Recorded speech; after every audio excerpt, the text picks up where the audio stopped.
welcome back to my channel, everyone. Today I am here with my July wrap-up. That did not sound right, but July wrap-up. I read 13 books total in July, so let's just get into it. So first I read Heartberries by Therese Marie Myatt. This is a memoir about her struggles as an Indigenous woman with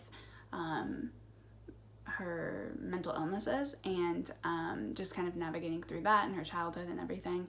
And I wasn't the biggest fan of this. I have no star rating because I don't rate memoirs. I just feel like it's wrong to rate memoirs, so I don't, no matter what, usually.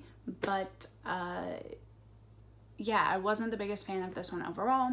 I felt like she would be talking about something in a chapter and then it would randomly switch to something else, or she would randomly go to, you know, a completely different subplot or a different idea, and I just kept getting lost, and I felt like that lost some of the power that she had, because the way that she writes is really beautiful. She's very lyrical, and I loved the way that it was written, but the formatting and everything just kept getting messed up. The pace was off.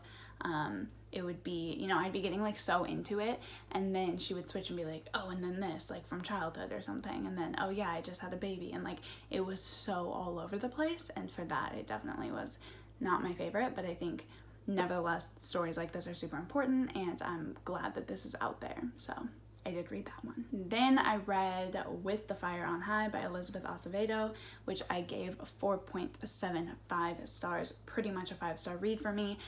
There was just something about it that didn't like fully get that like all-time favorite type of 5-star, you know, but I loved it. I loved everything about it. I thought the characters were really lively and realistic and relatable. I loved the writing style of this as well. It was a really easy story to escape into and to fall in love with, and the descriptions of the food and everything are insane. My mouth was like literally watering at the thought of the food, and I just loved it so much. So I definitely recommend this one if you haven't already checked it out. This is like 2 years old, I want to say, and I know that it's a really, really popular read. This was also my first Elizabeth Acevedo, so I'm definitely going to pick up a lot more of her works just because I did love this one so much. But yeah, that was a really, really good read. Then I read The Tea Dragon Society by Kay O'Neill. I've actually read, I got an arc of the second one a year back or 2 years back, a year back I think, and then I also just got an arc for the third one, which came out, I want to say this August or something, or maybe even earlier in the year, June maybe, I'm not quite sure.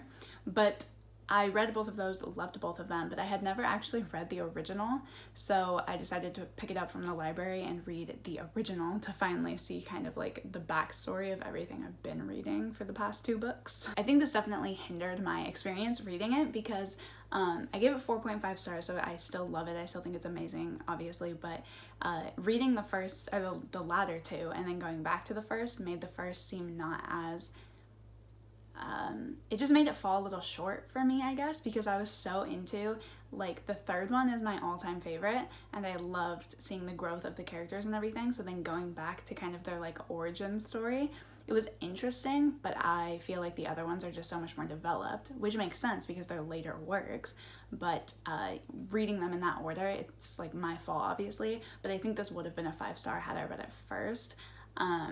But just knowing what happens and stuff, it's just a 4.5, which is still amazing for me, but just not like a 5-star, you know. Then I read If You See Me, Don't Say Hi by Neil Patel. This is a short story collection about different experiences. It's not a memoir, it's fictional, but it's different experiences from the perspective of different Indian Americans. So I'm flipping through my review of this one. I was just like, wanted to see what I gave it.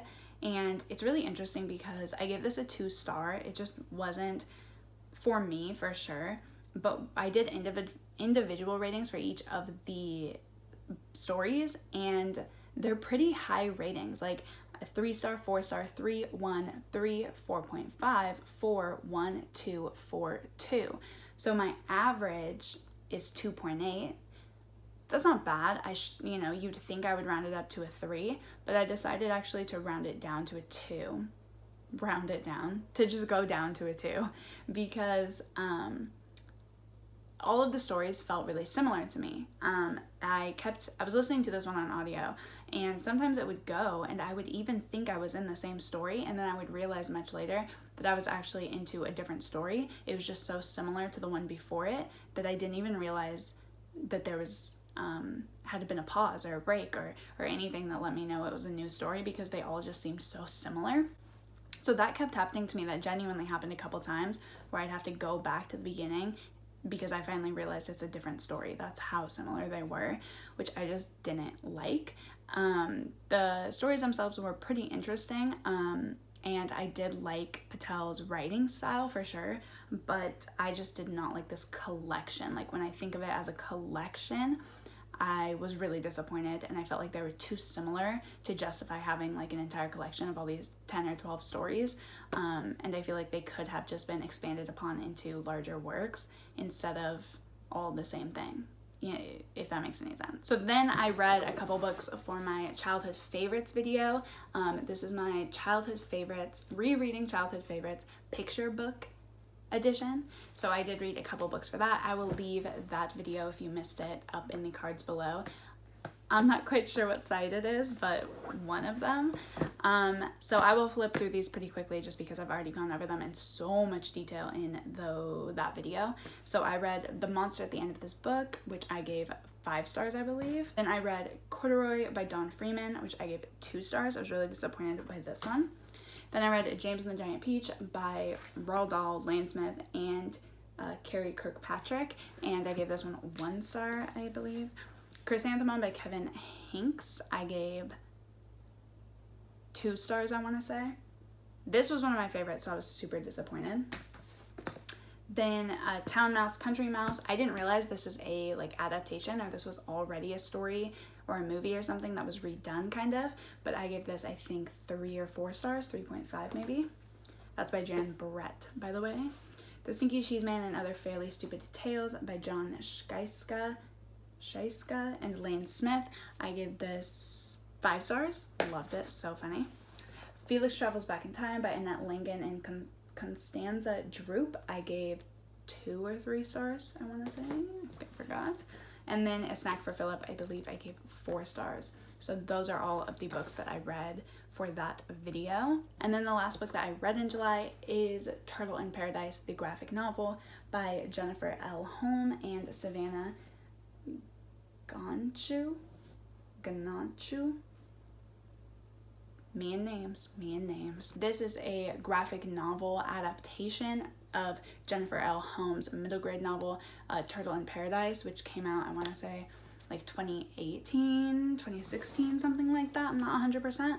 And I have never read that one. I got sent this as an ARC, actually, and never got around to reading it for that time, but I did read it now, so better late than never, I guess. And yeah, I've never read the original, so I don't really know how to, I can't really discuss it in terms of how good of an adaptation it is into a graphic novel, but by itself, I thought it was amazing. I gave it 4 stars. I thought it was super cute.